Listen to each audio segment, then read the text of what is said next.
last time you stretched? We've got some experts coming in to show you why it's so important to our health and how to place it easily into our daily routines. Plus, National Stretching Day. We're learning how it can help your overall health and how you can include this in your daily routine.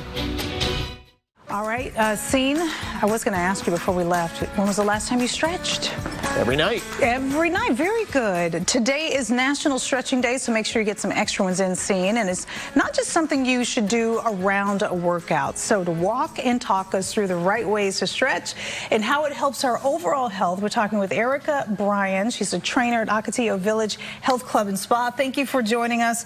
Okay, so I've always been guilty of not stretching at all after a workout, but I thought that was the only time you were supposed to do it.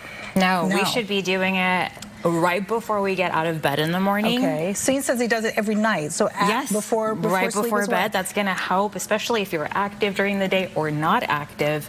If you were sitting most of the time, which most of us are sedentary in our positions, it's important to have some stretching before you rest. That way you have a better quality of sleep. So why is that? I mean, you've had this at Ocotillo, but I've also seen some stretch type of gyms or places that you can go and just be stretched.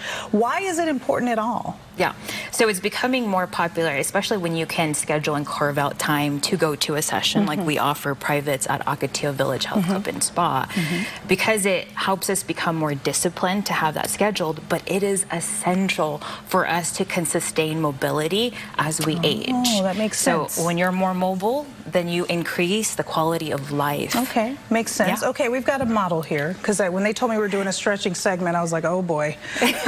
Who do we have here? This is Dolores Avila. She's actually my mother. Oh, hi, Mom. Very good. Okay, so you talked about making sure you do this first thing in the morning. So in the morning, is this the stretch we should be doing? This is one of the best stretches to do in the morning. We have knees to chest here, and then you can also rock the knees side to side. And then that's a great one to incorporate, just getting mobility. Here, it also helps to improve digestion. I was going to say, when I had babies, I used to do that so they could get it out, not to be gross just to get things moving. Yeah. So when you lift your right, you nourish that ascending colon. When you lift the left, you're nourishing the descending colon. So for folks who are like, it's not going to make a big difference, for somebody like me who doesn't do it at all, how much differently are you going to feel when you start doing this? Yeah, so when you're stretching, you're going to feel extra space in the body. You're going to be more resilient to movements. I don't know if it's happened to you yet, but have you ever sneezed and you're like, oh, I strained my back? No, not yet, but I might be getting there. Let's start working on your stretch routine. But it definitely just helps you perform your daily activities better. And again, you're more resilient and less likely to injure yourself. So we're looking at Mom here, and she's a stretching queen. She's very limber. So if for folks who have not done it, it may be a bit stiff. Yes. How do you start if you're not at this level yet? Okay. So a lot of it's going to be mobility and even teach about fascia release. Okay, what is that? And so fascia, if we have a model here where I can show you, demo what it is. So in the past 15 years, we're really trying to understand more about fascia tissue, what happens when you have little adhesions. I created them here. But fascia tissue is a form of connective tissue that wraps around the muscle. And what they're noticing is when the tissue, fascia tissue, is compromised with adhesion, that does impact the functionality of the muscle. So not only are we tight, but if your fascia tissue is tight and compromised too, you're going to feel even limited in your movements. I gotcha. So you will definitely feel a difference. If you can get Mom to give an example of a beginner who's going to start doing this because they saw this segment. Yeah, so for beginners, I would highly encourage you to go see a professional.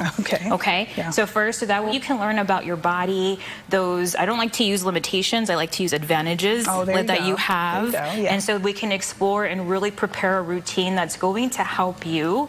And also, of course, I always say it's important to make sure that your healthcare provider approves of, so that way it's part of your plan of care. But here we're nourishing or releasing fascia in the calf tissue here. Okay. Those little adhesions there. All right. So, but I would say number one, see a professional. See a professional first. 2, then we can start working on a routine, and then we'll go based off of your goals. Makes sense. And what you're able to do. And if we were to stop by Ocotillo Village, you guys will help us out in that. Absolutely. All right. We would love to. National Stretching Day. Get out there. Try it today, possibly. Yes. Erica, thank you so much. My pleasure. This is Thank you. good stuff. Okay, maybe I'll start tonight. I hope so.